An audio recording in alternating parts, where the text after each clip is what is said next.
And this week, the Texas State Senate passed a bill requiring the 10 Commandments be placed in public schools.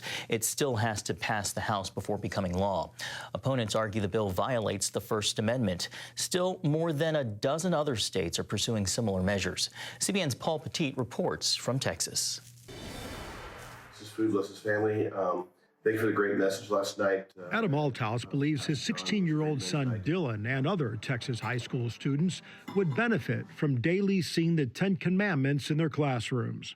They can look at it. They could say, maybe go home with their parents and say, what does this mean? What does, shall not covet thy neighbor's wife? What does that mean? So put the thought in their mind. Texas is joining at least 14 states where legislators want to reintroduce Christian principles in public school spaces.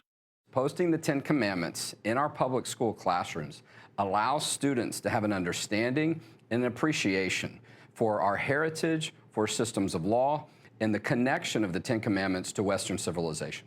Jonathan Sines, an attorney with the group Texas Values, helped draft the Texas bill. We're confident with the recent election results that this is what voters want. They want to make sure that we preserve our values and that we teach about these things in our public schools, and we get back to basics. Lawmakers in these states are also seeking to take advantage of the political shift and Supreme Court rulings, opening the door to more religious expression in schools.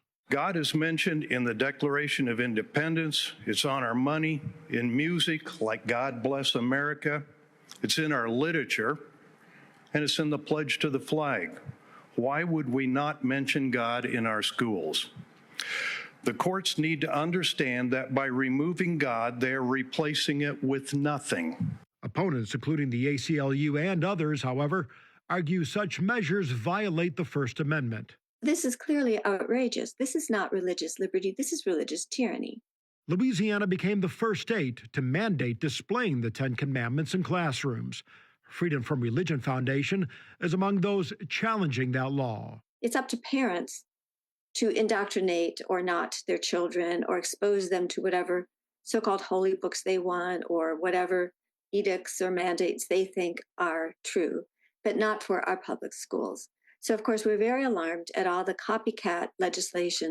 State legislators here in Texas believe their bill will stand up to scrutiny following a 2022 Supreme Court case that ruled a Washington State high school football coach had the right to pray on the field immediately after football games.